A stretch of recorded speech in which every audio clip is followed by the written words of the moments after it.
नमस्कार मित्रों, मैं रंजीत वर्मा अपने YouTube channel study with Ranjit में आपका स्वागत करता हूं। मित्रों, मैं आज अपने इस वीडियो के माध्यम से अध्याय 3 जो कि समाजशास्त्र प्रथम का है, अध्याय 3 सामाजिक संस्थाएं, निरंतरता एवं परिवर्तन के कुछ महत्वपूर्ण बिंदु जो आपकी 2021 में आने वाली आगामी बोर्ड परीक्षा के दृष्टि से बहुत ही महत्वपूर्ण है, वो अपने वीडियो के माध्यम से लेकर आया हूँ। तो देखते हैं बच्चों, अध्याय 3 सामाजिक संस्थाएं, निरंतरता एवं परिवर्तन पाठ के कुछ बहुत ही महत्वपूर्ण बिंदु।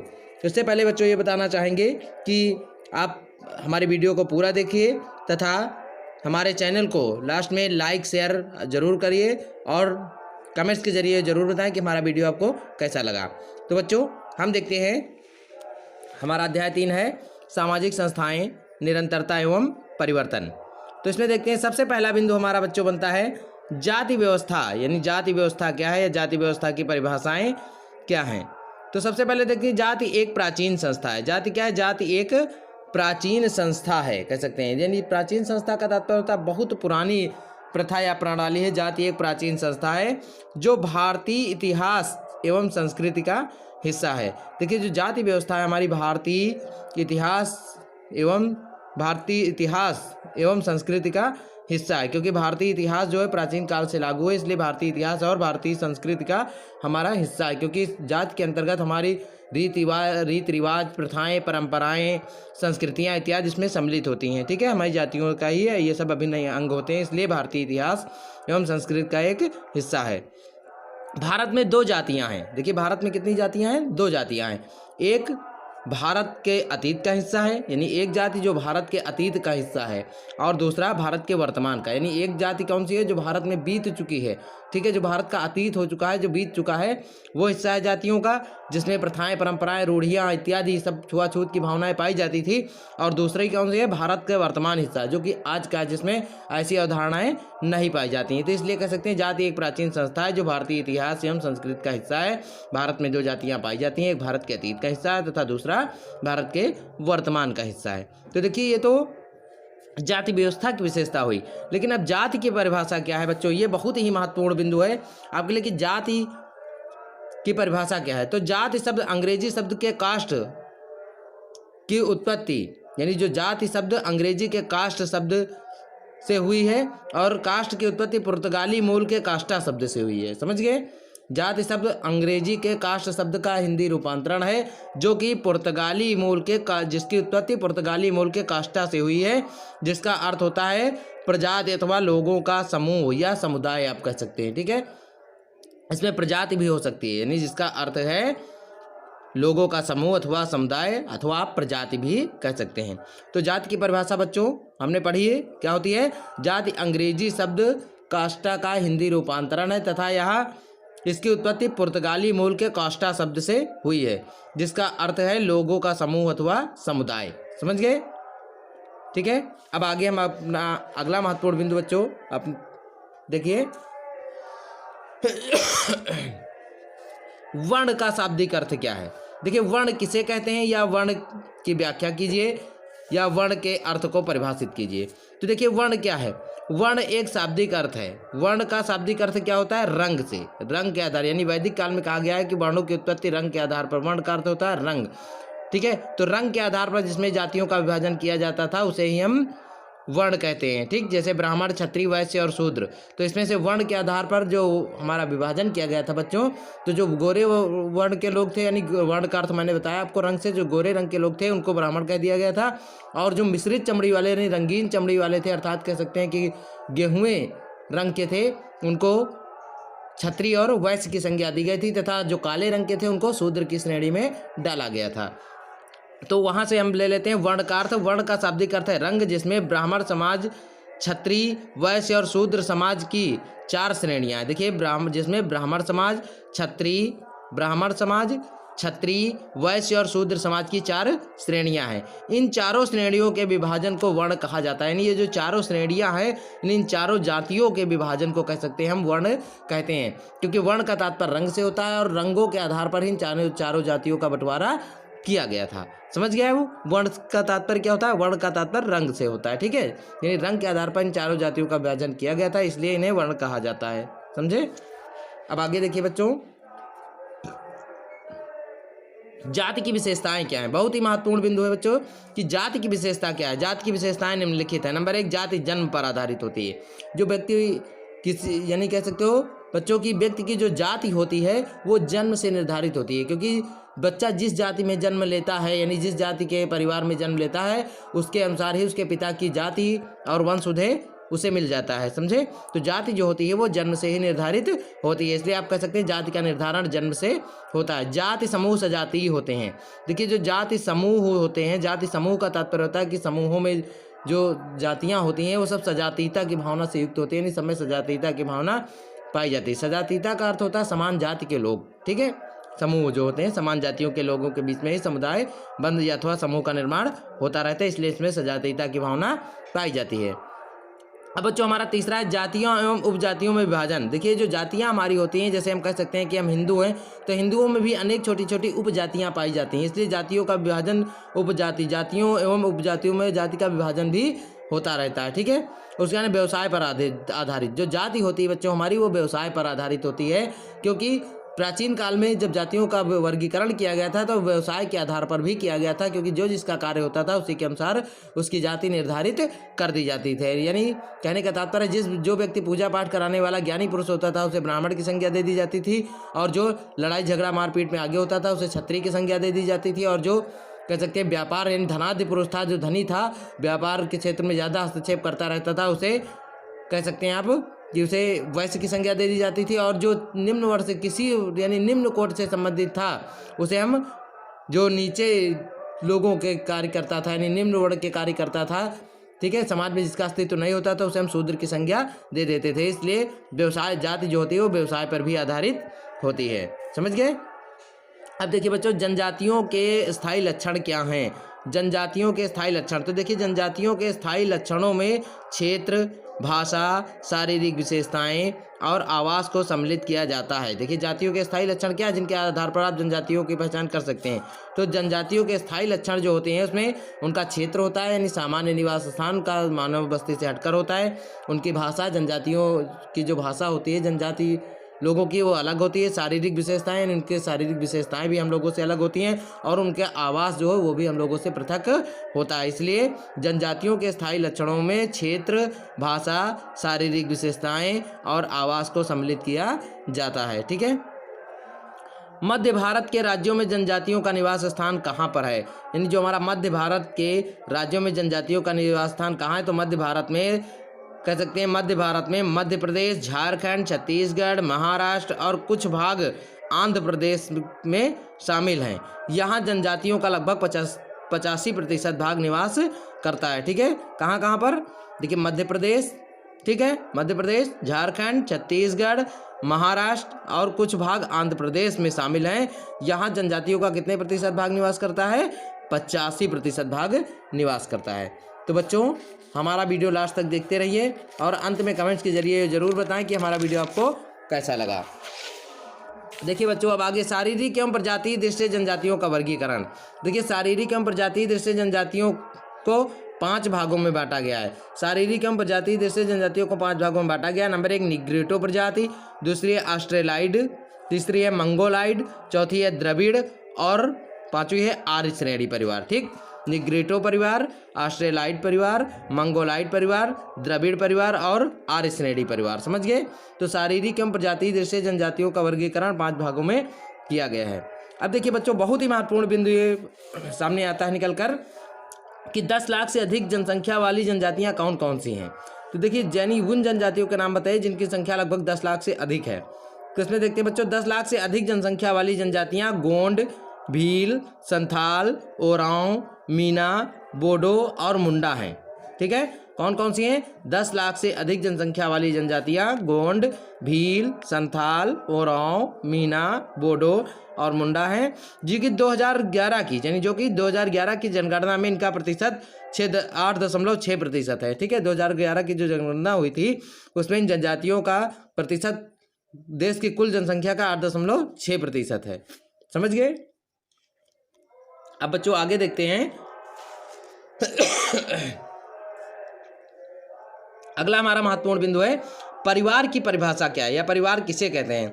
तो परिवार ऐसे लोगों का समूह है जो दूसरे लोगों के साथ विधिक रूप से शादी के द्वारा अथवा कह सकते हैं जुड़े हुए होते हैं। ठीक है, परिवार किसे कहते हैं? यानी परिवार ऐसे लोगों का समूह होता है जो दूसरे लोगों के साथ विधिक रूप से, अर्थात विधिक रूप से यानी विधि पूर्वक रस्मों में बंध कर अर्थात शादी के द्वारा जुड़े हुए होते हैं। समाज द्वारा प्राधिकृत तरीके से एक दूसरे के साथ रहने के लिए लोगों के समूह को परिवार कहते हैं। यानी समाज द्वारा कह सकते हैं, समाज द्वारा प्राधिकृत यानी प्राप्त तरीके से एक दूसरे के साथ रहने वाले लोगों को लोगों के समूह को हम परिवार कहते हैं, जिनका अधिकार यानी समाज ने अपने तरीके से इन दोनों को एक साथ रहने की अनुमति प्रदान की है। ऐसे लोगों के परिवार को ही हम कह सकते हैं या समूह को ही हम परिवार कहते हैं। ठीक, जो समाज और कह सकते हैं समाज के लोगों से विधिक रूप से अधिकार प्राप्त है। ठीक है, यानी परिवार ऐसे लोगों का समूह होता है जो दूसरे लोगों के साथ विधिक रूप से या शादी के द्वारा जुड़े हुए होते हैं। ठीक है, क्योंकि बिना शादी के यदि आप किसी परिवार का निर्माण करते हैं तो समाज और समाज के रहने वाले लोग दोनों स्वीकार नहीं करते, इसलिए विधिक पूर्वक। ठीक है, और उनसे उत्पन्न होने वाली जो संतान होती है उत्पन्न होने वाली, उसे भी समाज में मान्यता नहीं दी जाती। इसलिए शादी के द्वारा यानी विधि पूर्वक शादी के द्वारा जुड़े हुए होते हैं। समाज द्वारा प्राधिकृत तरीके से एक दूसरे के साथ रहने वाले लोगों के समूह को हम परिवार कहते हैं। अब देखिए, ये तो हुई परिवार की बात। बच्चों, नातेदारी की परिभाषा क्या है? नातेदारी किसे कहते हैं? तो देखिए, नातेदारी से तात्पर्य ऐसे परस्पर संबंधों की व्यवस्था से है। नातेदारी से तात्पर्य ऐसे परस्पर संबंधों की व्यवस्था से है जो प्रजनन एवं वास्तविक वंशावली के आधार पर परस्पर संबंधित है। ठीक है, प्रजनन अर्थात प्रजनन एवं वास्तविक वंशावली। वास्तविक वंशावली क्या होती है? यानी जो उसके पिता की वंश, जो उसके पिता का यानी बच्चे के पिता का वंश होगा, उसी के आधार पर आगे आने वाली जनसंख्या का वंश चलेगा, तो इसे कहते हैं वास्तविक वंशावली के आधार पर परस्पर संबंधित है। अर्थात विवाह या रक्त संबंधों से जुड़े हुए व्यक्ति नातेदारी व्यवस्था का निर्माण करते हैं। यानी नातेदारी व्यवस्था का निर्माण कौन से करते हैं? विवाह से जुड़े हुए व्यक्ति या रक्त से जुड़े हुए जो व्यक्ति होते हैं वही नातेदारी का निर्माण करते हैं, यानी नातेदारी व्यवस्था का निर्माण करते हैं। तो अब देखिए, नातेदारी के प्रकार क्या है? नातेदारी कितने प्रकार की होती है? बच्चों, बहुत ही महत्वपूर्ण बिंदु है, इसमें से एक प्रश्न पूछा जरूर जाता है। नातेदारी कितने प्रकार की होती है? तो नातेदारी जो होती है वो मुख्यतः दो प्रकार की होती है। बच्चों, कितने प्रकार की होती है? दो प्रकार की। एक होती है रक्त संबंधी नातेदारी और दूसरी होती है विवाह संबंधी नातेदारी। समझ गए? तो रक्त संबंधी नातेदारी क्या होती है बच्चों? रक्त संबंधी नातेदारी वह नातेदारी होती है जिसमें अपने परिवार के रक्त से संबंधित लोग शामिल होते हैं। ठीक, जैसे भाई बहन, चाचा, ताऊ, बुआ, मौसी इत्यादि, यानी जो अपने रक्त से संबंधित होते हैं, जिसमें अपने समान रक्त पाया जाता है, जो रक्त से संबंधित होते हैं वो रक्त संबंधी नातेदारी के अंतर्गत आते हैं। इसमें मुख्य रूप से भाई बहन, चाचा, ताऊ, बुआ, मौसी इत्यादि आते हैं। तो ये होती है हमारी रक्त संबंधी नातेदारी। ठीक है, दूसरी होती है विवाह संबंधी नातेदारी, यानी वह नातेदारी जो हम विवाह संबंध बनाने के उपरांत, ठीक है, लगाते हैं दूसरे से या नातेदारी बनती है हमारी, वो होती है विवाह संबंधी नातेदारी। जैसे पति पत्नी, बहनोई, दामाद, जीजा, फूफा इत्यादि। ठीक है, तो ये पति पत्नी का दर्जा कब उन्हें मिलता है? विवाह के उपरांत, उससे पहले तो नहीं मिलता है, इसलिए ये विवाह बहनोई यानी बहनोई के दर्जा भी शादी के बाद मिलता है। दामाद का दर्जा भी, जीजा, फूफा इत्यादि, यानी ये जितने भी पद हैं समाज में, ये विवाह के द्वारा ही समाज में हमको प्राप्त होते हैं, इसलिए यह हमारी नातेदारी विवाह संबंधी नातेदारी कहलाती है। समझ गए? अब देखते हैं बच्चों आगे, हमारा अगला महत्वपूर्ण बिंदु है बच्चों परिवार की परिभाषा। परिवार किसे कहते हैं? परिवार ऐसे लोगों का समूह है जो एक दूसरे के साथ विधिक रूप से जुड़े होते हैं तथा समाज द्वारा प्राधिकृत तरीके से एक दूसरे के साथ रहते हैं। तो और परिवार के कितने रूप हो सकते हैं? तो परिवार अनेकों, यानी परिवार के विभिन्न रूप हो सकते हैं।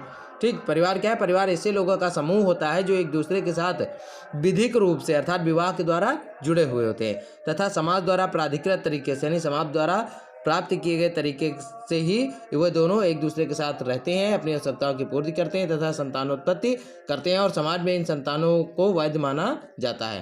तो ऐसे व्यक्तियों के समूह को हम क्या कहते हैं? परिवार कहते हैं। परिवार के कितने प्रकार होते हैं? परिवार मुख्यतः दो प्रकार के होते हैं। कौन कौन से? देखिए, परिवार देखिए ये अलग अलग प्रकार से अलग अलग आधार पर होते हैं। परिवार के प्रकार, परिवार मुख्यतः दो प्रकार के होते हैं। नंबर एक, एकाकी परिवार, जिसे हम नाभिकीय या केंद्रीय परिवार भी कहते हैं। देखिए, नंबर एक एकाकी परिवार, नंबर 2 संयुक्त परिवार।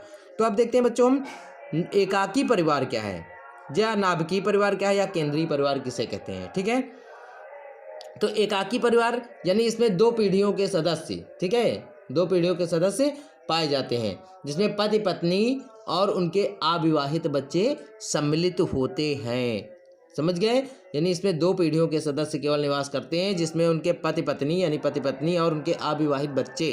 ठीक है, तो ये 2 पीढ़ियों के सदस्य पाए जाते हैं। इसे हम एकाकी परिवार या सीमित परिवार या नाभिकीय परिवार या केंद्रीय परिवार कहते हैं। ठीक है, उसके बाद में अब दूसरा है हमारा संयुक्त परिवार। इसको विस्तारित परिवार भी कहा जाता है। अब संयुक्त परिवार क्या है बच्चों, इसकी डिफिनेशन होती है कि जिस परिवार में 3 या 3 से अधिक पीढ़ी के सदस्य निवास करते हैं उसे हम संयुक्त परिवार अथवा विस्तारित परिवार कहते हैं। यानी 3 पीढ़ी के सदस्य, 3 पीढ़ी के मतलब दादा, उसके बाद में दादा दादी हो गए, उसके बाद में मम्मी पापा, उसके बाद में तीसरी पीढ़ी हमारी। तो जहाँ पर 3 या 3 से अधिक पीढ़ी के सदस्य एक साथ मिलकर निवास करते हैं, इसकी परिभाषा बच्चों क्या होती है कि जहाँ पर 3 या 3 से अधिक पीढ़ी के सदस्य एक ही छत के नीचे निवास करते हैं, एक ही रसोई का बना खाना खाते हैं तथा परिवार के कार्यों में सहभागी होते हैं और आर्थिक स्थिति में सबका बराबर का अधिकार होता है और सभी आपस में पूजा पाठ में मिलकर के समान रूप से भाग लेते हैं। तो ऐसे परिवार को हम क्या कहते हैं, संयुक्त परिवार कहते हैं। समझ गए। और एकाकी परिवार में इसमें सत्ता जो होती है परिवार के सबसे, संयुक्त परिवार में सत्ता परिवार की जो होती है सबसे बुजुर्ग अथवा सबसे बड़े व्यक्ति के हाथों में निहित होती है। ठीक है, जो एकाकी परिवार होता है इसमें 2 पीढ़ी के सदस्य ही निवास करते हैं, इनका आकार छोटा होता है। ठीक है, इसीलिए इसे सीमित परिवार, नाभिकीय परिवार या केंद्रीय परिवार भी कहा जाता है। तो इसमें पति पत्नी और उनके अविवाहित बच्चे ही केवल सम्मिलित होते हैं। समझ गए। अब देखिए तो है परिवार के प्रकार, परिवार 2 प्रकार के, एकाकी परिवार और संयुक्त परिवार। इतना समझ में आ गया। अब आगे बच्चों हम बताना चाहेंगे सत्ता के आधार पर परिवार का वर्गीकरण या विभाजन। सत्ता के आधार पर परिवार का वर्गीकरण कितने भागों में किया गया है। तो बच्चों इसको बताने से पहले एक बार पुनः बताना चाहेंगे कि यदि अभी तक आपने हमारे चैनल को सब्सक्राइब नहीं किया है तो कर लीजिए, क्योंकि मैं अपने चैनल के माध्यम से आपको बहुत सी समाज से जुड़ी हुई महत्वपूर्ण बातों को बताता हूँ। अब देखिए सत्ता के आधार पर परिवार का वर्गीकरण। तो सत्ता के आधार पर परिवार को 2 भागों में बांटा गया है। ठीक है, सत्ता के आधार पर, शासन सत्ता के आधार पर एक होता है मातृ सत्तात्मक परिवार, दूसरा होता है पितृ सत्तात्मक परिवार। समझ गए। तो देखिए मातृ सत्तात्मक परिवार कौन सा होता है और पितृ सत्तात्मक परिवार क्या होता है। देखिए जो मातृ सत्तात्मक परिवार होता है इसमें परिवार की जो मुखिया होती है वो माता होती है। ठीक है, और सत्ता माता के हाथों में, यानी परिवार की जो सत्ता होती है वो माता के हाथों में व्याप्त होती है, यानी संपूर्ण शक्तियां माता के हाथों में निहित होती हैं। ठीक, और इसमें माता की मृत्यु के बाद उसकी बड़ी पुत्री या कह सकते हो बुआ, उनके हाथों में सत्ता चली जाती है। तथा इस परिवार की एक और प्रमुख विशेषता होती है कि इसमें विवाह के उपरांत जो वर होता है वधू के घर में जाकर निवास करता है। समझ गए। ये विवाह यानी जो ये परिवार होते हैं मातृ सत्तात्मक परिवार मुख्यतः बंगाल में अधिक पाए जाते हैं। ठीक है, तो ये होता है मातृ सत्तात्मक परिवार। यानी मातृ सत्तात्मक परिवार का अर्थ होता है कि सत्ता जो होती है परिवार की वो माता के हाथों में निहित होती है और परिवार की मुखिया माता होती है, उसी के आधार पर परिवार के संपूर्ण कार्य संचालित होते हैं। तथा इसमें पति पत्नी के घर में जाकर, विवाह के उपरांत पत्नी के घर में जाकर निवास करता है। समझ गए। और इसमें जो वंश होता है वो माता के वंश के आधार पर ही चलता है। ये मुख्यतः बंगाल में पाए जाते हैं। ये होते हैं मातृ सत्तात्मक परिवार। समझ गए। अब देखिए पितृ सत्तात्मक परिवार क्या होते हैं। पितृ सत्तात्मक परिवार जैसे इसका अपोजिट यानी उल्टा हो जाता है कि इसमें सत्ता जो होती है परिवार के सबसे बुजुर्ग व्यक्ति यानी पिता के हाथों में निहित होती है अर्थात व्याप्त होती है। और इसमें विवाह के उपरांत वधू वर के घर में जाकर निवास करती है। ठीक, इसमें विवाह के उपरांत जो वधू होती है यानी पत्नी जो होती है वो पति के घर में जाकर निवास करती है। तो ये होता है पितृ सत्तात्मक परिवार। इसमें बच्चों के जन्म के बाद जो सत्ता होती है वह पिता के वंश के आधार पर ही आगे बढ़ती है और परिवार के संपूर्ण कार्यों का जो निर्वहन होता है यानी दायित्व होता है वो पिता के आधार पर ही चलता है। ठीक है, तो ये होता है पितृ सत्तात्मक परिवार। अब बच्चों आगे देखिए वंश के आधार पर परिवार का वर्गीकरण। ठीक है, ये तो हुआ अभी सत्ता के आधार पर परिवार का वर्गीकरण। अब बच्चों हम आगे बताना चाहेंगे वंश के आधार पर परिवार का वर्गीकरण कीजिए। तो वंश के आधार पर परिवार का वर्गीकरण दो भागों में किया गया है। ठीक है, वंश के आधार पर परिवार का वर्गीकरण दो भागों में किया गया है। नंबर 1 है मातृवंशीय परिवार और दूसरा है पितृवंशीय परिवार। ठीक, मातृवंशीय परिवार क्या है और पितृवंशीय परिवार क्या है, इसको हम जानते हैं। देखिए, मातृवंशीय परिवार में सत्ता जो होती है वो माता के वंश के आधार पर ही चलती है। यानी यदि बच्चा परिवार में जन्म लेता है तो उसे माता यानी माता के वंश जन्म लेते ही उसे माता का वंश मिल जाता है, अर्थात उसकी माता जिस वंश की होती है उसी के आधार पर उसका भी वंश पूर्व निर्धारित हो जाता है। तो ऐसे परिवार को हम मातृवंशीय परिवार कहते हैं। और पितृवंशीय परिवार में सत्ता जो होती है, ठीक है, वह पिता के वंश के आधार पर, यानी जो नई जनसंख्या होती है या नए बच्चे का जन्म होता है तो उसको जन्म के साथ ही पिता का वंश मिल जाता है। तो इसे हम क्या कहते हैं, पितृवंशीय परिवार, यानी जिसमें वंश जो होता है पिता के वंश के आधार पर चलता है। और मातृवंशीय क्या होता है, जिसमें बच्चे के जन्म के बाद वंश जो होता है वो माता के आधार पर चलता है। ठीक है, तो बच्चों ये हम अपने इस वीडियो का पार्ट 1 यहीं पर समाप्त करते हैं तथा पार्ट 2 पाने के लिए यदि अभी तक आपने हमारे चैनल को सब्सक्राइब नहीं किया है तो सब्सक्राइब कर लीजिए तथा अधिक से अधिक इसे लाइक और शेयर करते रहें और अंत में कमेंट्स के जरिए ज़रूर बताएं कि हमारा वीडियो आपको कैसा लगा। धन्यवाद।